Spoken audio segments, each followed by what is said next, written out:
Maravilha, maravilha. Estamos na introdução, na página 13, continuidade. O propósito da profecia. Uma profecia é dada para que haja encorajamento, mas também é dada para edificação. Edificar significa construir. Muito da minha vida e do meu ministério tem sido construído sobre palavras proféticas que se cumpriram. Quase todo aspecto de maior importância do nosso ministério, inclusive os lugares para onde vou ministrar ou falar, é previamente dito numa profecia. Não me disponho a fazer alguma coisa ou ir a algum lugar para ministrar, a menos que antes o Senhor me tenha falado a respeito. Jesus agiu desta mesma forma. Ele não ia atrás das necessidades humanas. Ele somente fazia o que ele via o Pai fazendo. Não temos tempo para ir a lugares ou para começar a fazer o que Deus não esteja nos dirigindo a fazer.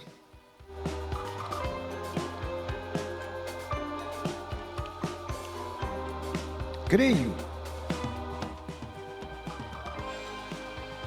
que a nossa disposição para ouvir Deus, antes de fazermos qualquer coisa, capacita-nos a produzirmos frutos com recursos e com o tempo que nos foi confiado. Sei de servos de Deus que, com sucesso, construíram um ministério ou uma igreja, tendo como base palavras proféticas. Sei também de alguns que naufragaram e de outros que passaram por sérios desvios por não saber julgar uma profecia. Muitos desses problemas aconteceram porque eles receberam uma genuína revelação do Senhor, mas erraram em sua interpretação, ou então não aplicaram de forma correta. Para alguns, isso pode parecer complicado, mas este é o processo que, de forma bem clara, as Escrituras estabelecem. E pagaremos caro se não nos desviarmos da firme sabedoria bíblica com respeito à revelação profética. Como Jesus disse em Mateus 22, capítulo 22, verso 29, errais, não conhecendo as Escrituras, nem o poder de Deus. Muitos, no dia de hoje, cometem erros por conhecer as Escrituras, mas não conhecerem o poder de Deus. Os que conhecem o poder de Deus, muitas vezes cometem erros por não conhecerem as Escrituras, tanto quanto deveriam conhecer. Para que não venhamos a cometer erros, temos que conhecer tanto as Escrituras como o poder de Deus. A profecia nunca teve a pretensão de substituir a Bíblia. Tenho passado horas e mais horas com líderes evangélicos, conservadores de grandes ministérios, a quem Deus tem começado a falar através de sonhos, visões e profecias. Em muitos casos, ele passou a agir assim, mesmo violando a teologia deles. Isso tem sido tão frequente que cheguei a considerar-se se haverá ainda líderes evangélicos, conservadores, com quem Deus não esteja falando deste modo.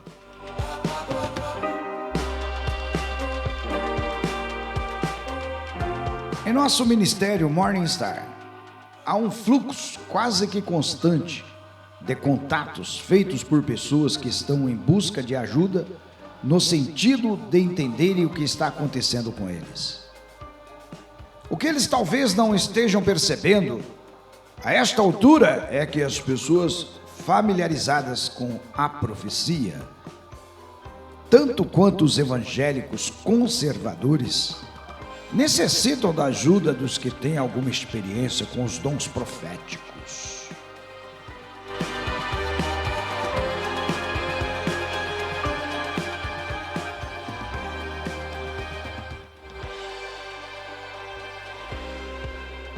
Para que a igreja atinja a maturidade a que é chamada, tem que haver uma união entre os que conhecem as Escrituras e os que conhecem o poder de Deus.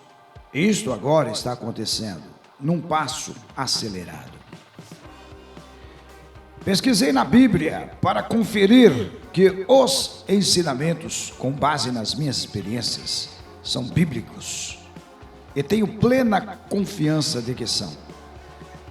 Tenho que admitir que alguns deles me fizeram enxergar certas passagens de um modo que nunca tinha visto anteriormente. Mesmo assim, creio que isso é consistente com o propósito de revelações proféticas deste tipo. Uma profecia não é para ser usada para estabelecer uma doutrina. Para isso a Bíblia nos foi dada. E creio que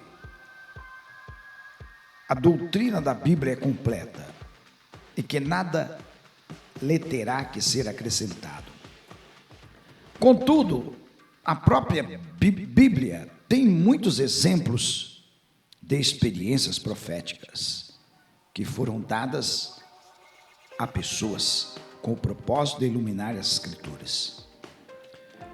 Um exemplo no Novo Testamento para isso é a visão de Pedro, resultando em sua ida à casa de Cornélio, o que abriu a porta da fé para os gentios. Esta experiência e o fruto que ela proporcionou tornou bem claro para a igreja que o Senhor pretendia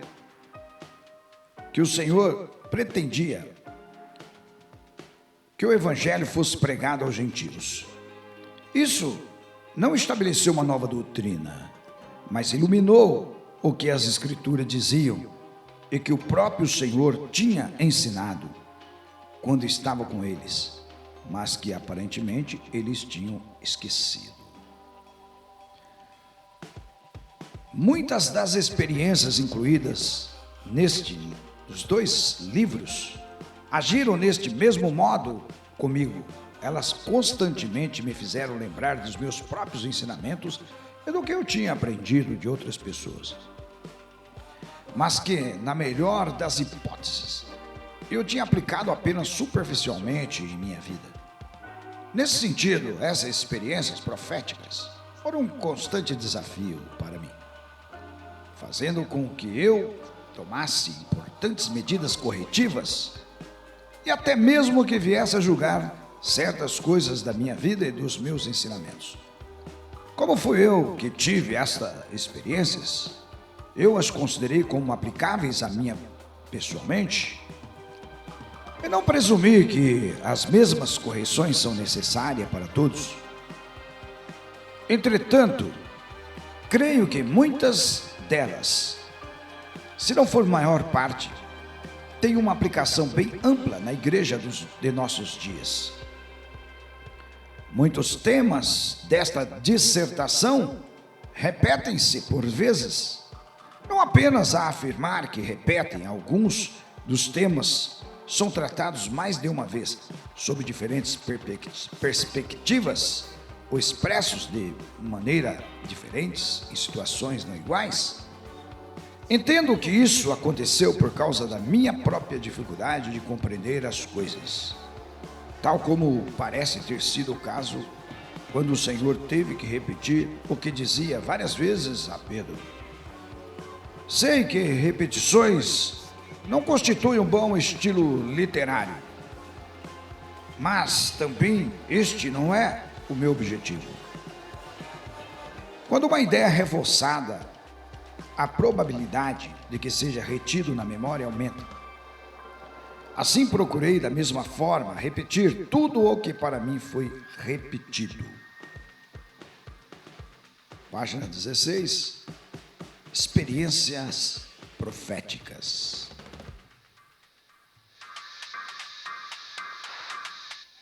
Compreendo também que a natureza de algumas das revelações possa causar problemas teológicos para alguns. Um desses problemas certamente será o modo pelo qual encontrei-me e falei com muitas das personagens do Antigo Testamento, assim como pessoas que tiveram destaque na história da igreja e que agora estão mortas.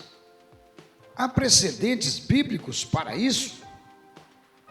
Tal como quando o Senhor conversou com Moisés e Elias, embora Elias tivesse sido arrebatado sem passar pela morte, Moisés morreu. Temos ainda o exemplo, o apóstolo João prostou-se para adorar o anjo em Apocalipse, capítulo 22, verso 9. O anjo repreendeu, declarando que ele também era um conservo de seus irmãos. Muitos têm entendido que isso indica que ele era um dos santos que tinha ido para estar com o Senhor. Mesmo assim, posso compreender que alguns ainda terão alguma dificuldade nesse sentido. E ainda outra explicação. Há uma diferença entre experiências proféticas e uma ação feita na realidade.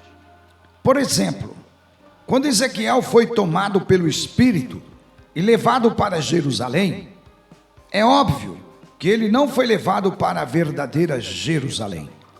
Muito embora tudo lhe parecesse muito real, muitas das coisas pelas quais ele passou naquela experiência não existia de fato, mas tinha o propósito de levar uma mensagem para os que estavam no exílio.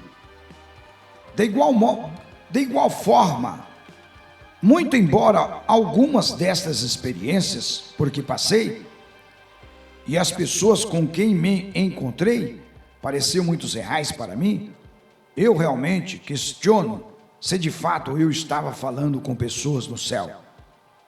Creio que foram experiências proféticas que tinham o propósito de trazer uma mensagem. Não sei se os lugares que eu vi no céu são lugares reais ou se eles apareceram do modo como apareceram, como objetivo de me trazer aquela mensagem. Entretanto, estou aberto ao pensamento de que eu tenha visto lugares reais e me encontrado com pessoas reais. Não vejo conflito algum com as Escrituras, que proibisse essa possibilidade. Embora eu compreenda que alguns objetarão. Mesmo assim, tal como Abel ainda fala, embora esteja morto, certamente as vidas das personagens bíblicas são mensagens.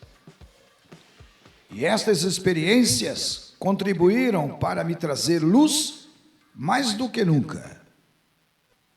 Uma razão pela qual eu me inclino a acreditar que foram experiências proféticas e que eu não estava falando com pessoas reais é devido ao tempo em que elas duraram.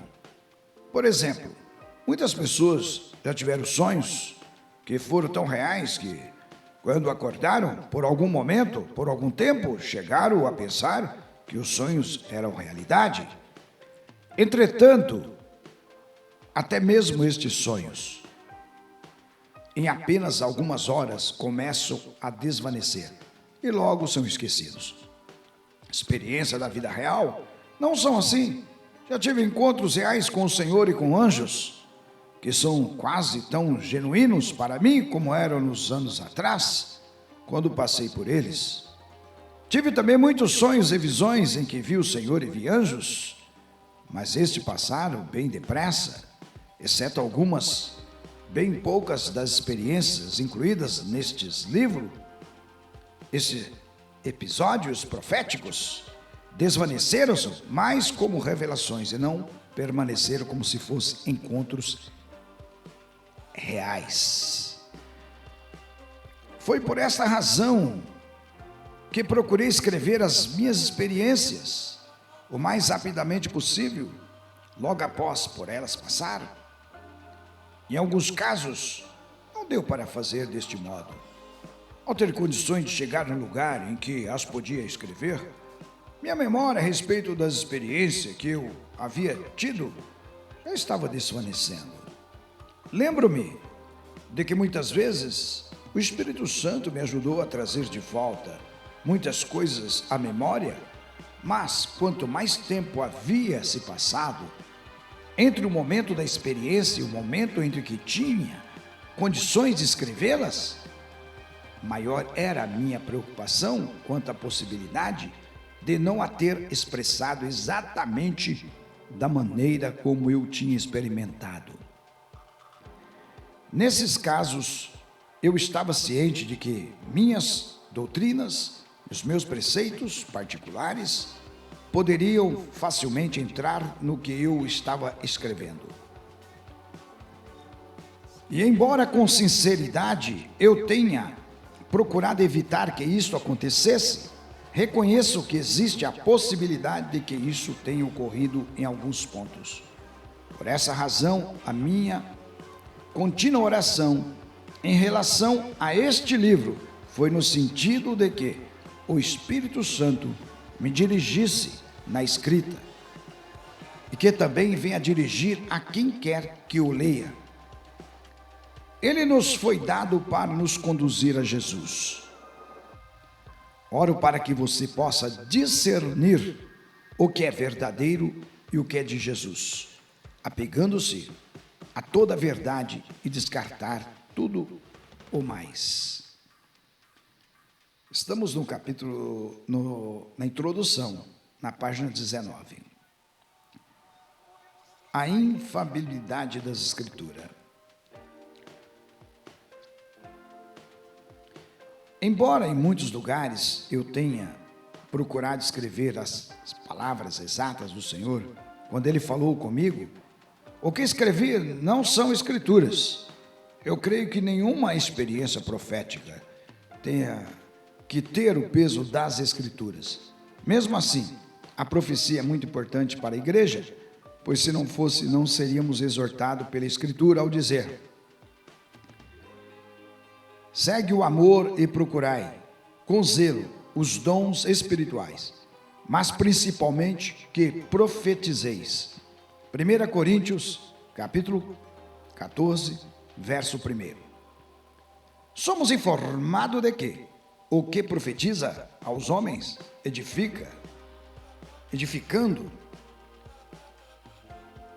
exortando e consolando. O que fala em línguas a si mesmo se edifica, mas o que profetiza edifica a igreja. 1 Coríntios capítulo 14, versos 3 e 4. Nunca recebemos qualquer palavra no sentido de que a profecia tem o propósito de ensinar uma doutrina. Para isso temos as Escrituras. Nunca nos foi dito que a profecia é infalível. E é por isso que ela nos diz que temos que julgar toda a profecia. Entretanto, a profecia de fato edifica, por ser a profecia um dom do Espírito Santo. Temos que tratar tudo o que vem dele como algo santo, mas por vir através de seres humanos, ela não pode ser considerada infalível. As Escrituras, tal como foram originalmente escritas, são infalíveis. Elas são a rocha da verdade e da pura revelação de Deus, e constitui o modo de Deus pelo qual podemos construir a nossa vida com certeza de que as Escrituras permanecerão eternamente. Veja a profecia como maná que o Senhor deu no deserto. Ele provém do Senhor e contribuirá para sustentar-nos em nossos afazeres do dia a dia. Mas se tentarmos conservá-lo por mais tempo do que ele foi designado a durar, ele estragará. As Escrituras são permanentes e nos foram dadas para que construíssemos a nossa vida sobre a verdade, ao passo que a profecia é dada para edificação e encorajamento, estrategicamente mantendo-nos na vontade do Senhor para cada dia. O caráter de qualquer relacionamento será determinado pela qualidade da comunicação entre as partes. E todo relacionamento que não tem uma comunicação permanente está morrendo. A profecia de fato nos ajuda a mantermos o nosso relacionamento com o Senhor, a cada dia de forma renovada.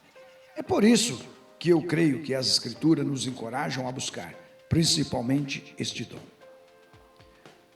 Por muitos anos busquei o dom da profecia. Assim procedi, em obediência ao texto que nos exorta a fazer isto.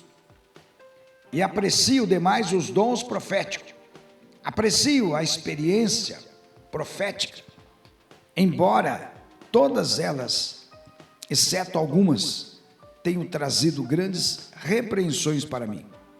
Mesmo assim, eu tenho orado muito, mais pedindo sabedoria, o dom da palavra de sabedoria, do que em relação a quaisquer outros dons. Creio que foi por isso que, na maioria das vezes, o Senhor me apareceu em minhas experiências personificado como sabedoria. Penso ainda que uma pessoa verdadeiramente sábia aprecia demais receber demonstrações, porque as repreensões da disciplina são o caminho da vida. Provérbios, capítulo 6, verso 23. Em todas essas experiências por que passei, recebi uma profunda correção em minha vida, que, aliás, era extremamente necessária. Neste livro há ainda alguma concessão. Neste livro há ainda alguma correção, que são básicas para a igreja em geral, exceto para com as igrejas pelas quais tenho uma responsabilidade pessoal. Procuro não ver os problemas que estejam incidindo no corpo de Cristo. A igreja é a noiva do Senhor. E tenho muita cautela quanto ao modo pelo qual eu pretenda trazer-lhe qualquer correção. Assim como Paulo explicou para os coríntios, temos esferas de autoridade dentro das quais temos que permanecer. Não está certo eu ir corrigir os filhos de alguém, mas, como amigo, eu posso falar com os pais e esperar que também se sintam com a liberdade de falar comigo, e se eles virem algo necessite ser de corrigido em meus filhos. Entretanto, nas experiências que foram incluídas neste livro, o Senhor mostrou-me que a igreja hoje estará sendo levada a algumas terríveis catástrofes, se não fizermos sérias correções de rumo. Considero que eu mesmo tenho problema assim. Então, você me perguntar, o que temos que fazer a respeito? Tudo o que lhe posso dizer é que eu também estou procurando trabalhar nessas coisas. Estou procurando ter mais revelação, ter maior compreensão na interpretação e ter sabedoria de aplicar tudo corretamente em minha vida. Encorajo de novo a ter em mente, embora as experiências proféticas pelas quais eu passei, quando recebi estas mensagens, tenham sido muito reais no momento em que elas aconteceram. Com frequências, elas me pareceram não reais apenas algumas horas depois. Isso foi um problema quando as estava escrevendo. Fiz o que pude para escrevê-las, com toda a fidelidade, mas de forma alguma posso afirmar que estas foram exatas palavras que me foram ditas. Ou que tudo o que foi escrito com respeito a estas experiências foi escrito exatamente como elas ocorreram. Entretanto, embora eu possa ter me esquecido de alguns detalhes, e apesar de nem sempre registrar as palavras exatas, a mensagem verdadeira é do Senhor e o tempo está próximo. Então acabamos de fazer a introdução, do página 13 ao 22. Nós tínhamos gravado já da página 1 a 13 em sequência. Tá? Rick Joyner, novembro de 1998. Maravilha? Nós vamos avançando aí. E depois nós vamos entrar no primeiro capítulo. Igreja Vidas Transformadas. Um novo tempo, uma nova história. Deus tem para você.